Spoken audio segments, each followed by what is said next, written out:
ಈ ವಿಡಿಯೋದಲ್ಲಿ ನೀವು ಆಲೂ ಕಬಾಬ್ ಮಾಡೋದು ಹೇಗೆ ಅಂತ ನೋಡೋಣ ಬನ್ನಿ. ಇಲ್ಲಿ ನಾನು 5ರಿಂದ 6 ಆಲೂಗಡ್ಡೆಗಳನ್ನ ತಗೊಂಡು ಚೌಕಟಾಗಿ ಕಟ್ ಮಾಡ್ಕೊಂಡಿದ್ದೀನಿ. ಇದನ್ನು ನಾವು ನೀರಿನಲ್ಲಿ ಹಾಕಿ ಒಂದು 5ರಿಂದ 10 ನಿಮಿಷ ಬೇಯೋದಕ್ಕೆ ಬಿಡೋಣ. 5ರಿಂದ 10 ನಿಮಿಷ ಆದಮೇಲೆ ಅದು ಆಲೂಗಡ್ಡೆ ಅರ್ಧ ಬೆಂದಿದೆಯಾ ಇಲ್ವಾ ಅಂತ ನೋಡಿಕೊಂಡು ನೀರನ್ನ ಸೋಸ್ಕೋಬೇಕು. ನಂತರ ಬೇರೆ ಪಾತ್ರೆಗೆ ಟ್ರಾನ್ಸ್ಫರ್ ಮಾಡಿಕೊಂಡು ಕೊತ್ತಂಬರಿ, ಶುಂಠಿ ಬೆಳ್ಳುಳ್ಳಿ ಪೇಸ್ಟು, ನಂತರ ಕಬಾಬ್ ಪೌಡರ್. ಈ ಕಬಾಬ್ ಪೌಡರಲ್ಲೇ ಉಪ್ಪಿರುತ್ತೆ, ಸೊ ನಾನಿಲ್ಲಿ ಉಪ್ಪನ್ನು ಬಳಸ್ತಾ ಇಲ್ಲ. ನಂತರ ಮೊಟ್ಟೆ. ಇಲ್ಲಿ ಮೊಟ್ಟೆ ಏನಕ್ಕೆ ಯೂಸ್ ಮಾಡ್ಕೋತಾ ಇದ್ದೀನಿ ಅಂದರೆ ಬೈಂಡಿಂಗ್ ಪರ್ಪಸ್ಗೆ, ಇಲ್ಲಾಂದರೆ ನೀವು ಕಾರ್ನ್ಫ್ಲೋರ್ನ ಯೂಸ್ ಮಾಡ್ಕೋಬೋದು. ಮಿಶ್ರಣ ಮಾಡ್ಕೊಂಡಾದ್ಮೇಲೆ ಬಾಣಲೆಯಲ್ಲಿ ಕುಕ್ಕಿಂಗ್ ಆಯಿಲ್ನ ಹಾಕ್ಕೊಂಡು ಆಲೂಗಡ್ಡೆ ಮಿಶ್ರಣನ ನಾವು ಒಂದೊಂದಾಗಿ ಹಾಕ್ಕೊಂಡು ಹೋಗಬೇಕು.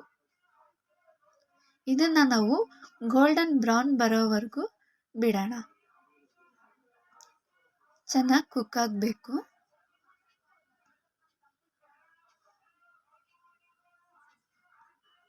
ಅವಾಗ ಕೈ ಆಡಿಸ್ತಾ ಇರಿ.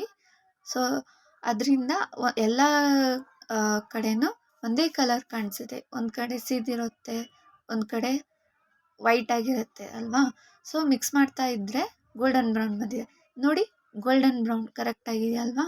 ಸೊ ಇದು ಚೆನ್ನಾಗಿ ಕಲರ್ಫುಲ್ಲಾಗಿ ಬಂದಿದೆ. ಸೊ ಇವಾಗ ನಾವು ಪ್ಲೇಟ್ಗೆ ಟ್ರಾನ್ಸ್ಫರ್ ಮಾಡ್ಕೊಳ್ಳೋಣ.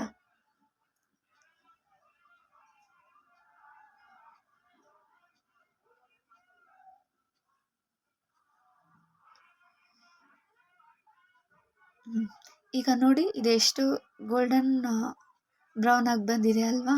ಸೊ ಇವಾಗ ನೋಡಿ ಇದು ಸಾಫ್ಟಾಗಿ, ತುಂಬ ಸಾಫ್ಟಾಗೂ ಇಲ್ಲ, ಇದಾಗಿದೆ. ಸೊ ಇವಾಗ ತಿನ್ನೋವಾಗ ನಾವು ಸೇಮ್ ಕಬಾಬ್ ತಿನ್ನಂಗೆ ಫೀಲ್ ಬರುತ್ತೆ. ಸೊ ಇದನ್ನು ಮನೇಲಿ ಟ್ರೈ ಮಾಡಿ.